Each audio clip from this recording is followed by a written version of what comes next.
there's a lot of interest. And then just some detail on some recent M&A deals. Again, this is not meant to be read, but just to give you a sense. If you take sort of the average revenue multiple that these companies have been getting when they've been bought, it's about 5 to 6 times revenue, which it's a lot, but that's what people are willing to pay. Ultimately, that's what matters. I think it's less to do with sort of how much cash or profits that they're making. It's all about the revenue is and how fast they're growing, and of course how much an acquirer is willing to pay. That's it for the presentation. I think we've got some questions that we're going to talk to. This is just a bit about me. You can find the presentation at this link if you go there. Great. Thanks, Paul.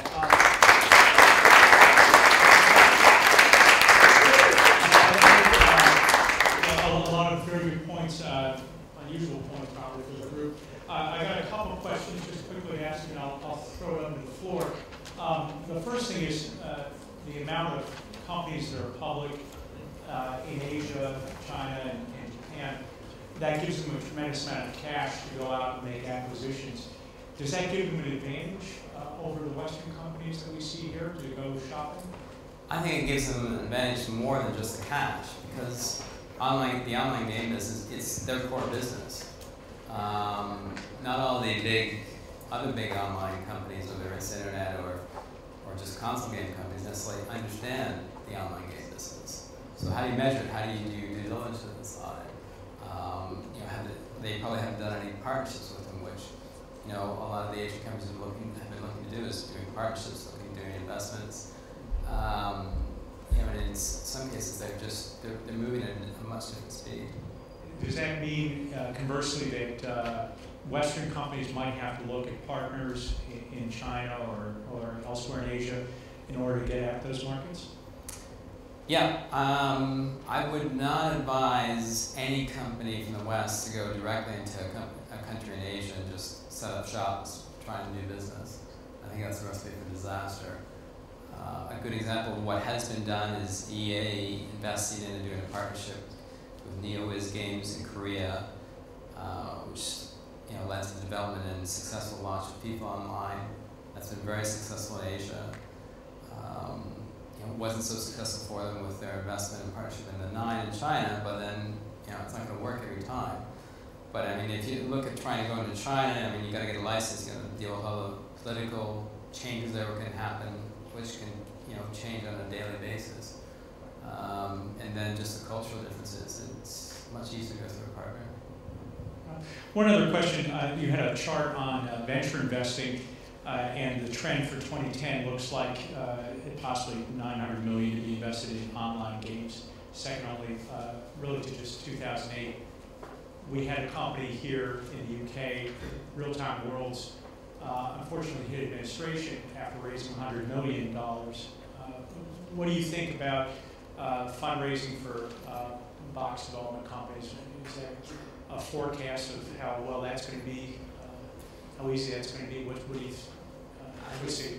I think fundraising for people in the box game business, if you're a private company, it's going to be real tough. It's got nothing to do with Real-Time Worlds. I mean, if you look over the past 2 or 3 years, it's been very limited monies. I mean, maybe a few $1 million globally has gone into box game companies that are private. The only big deal was ZeniMax, and that was primarily driven by their online plans.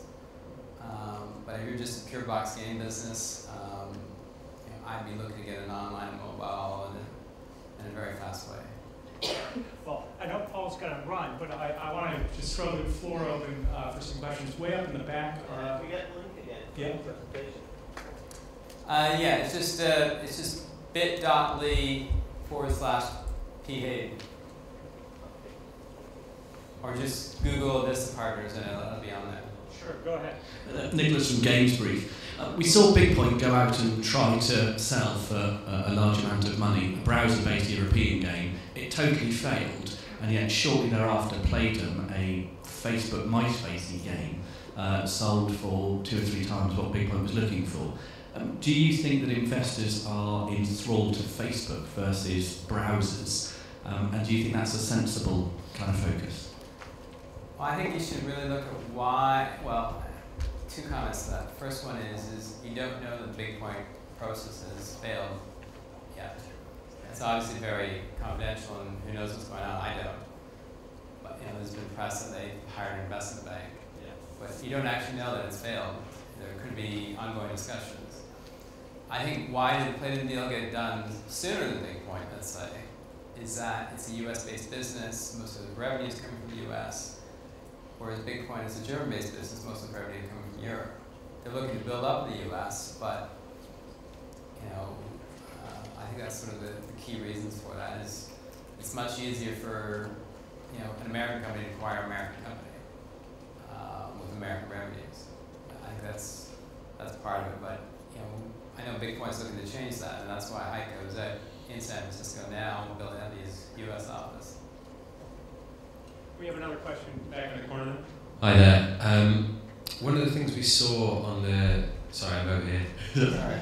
One of the things we saw in the console market was independent developers operating on a work-for-hire model being acquired by publishers just for their abilities and expertise in development.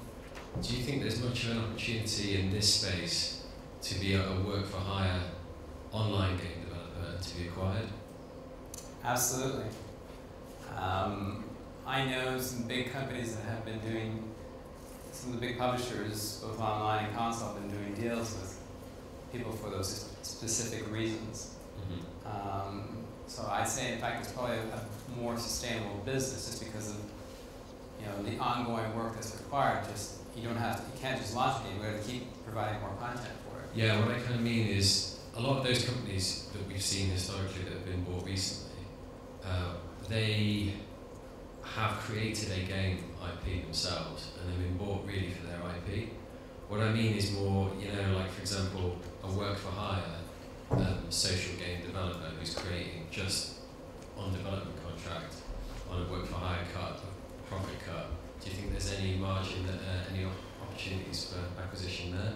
If you're going to do that, work with the best and biggest partners in the world, then they're going to be incentivized to do something in a bigger way with you. You're not going to get the multiples that someone has their own IP, but maybe you'll generate enough cash flow to start making some of your own, and that's where some companies get started. Sure, cool. Any other questions? Okay, thanks very much, Paul. I appreciate it.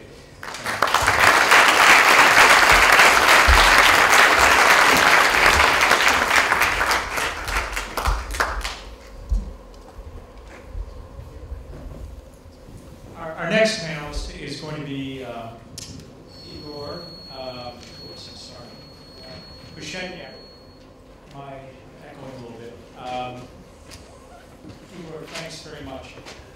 Igor's joined us from New York.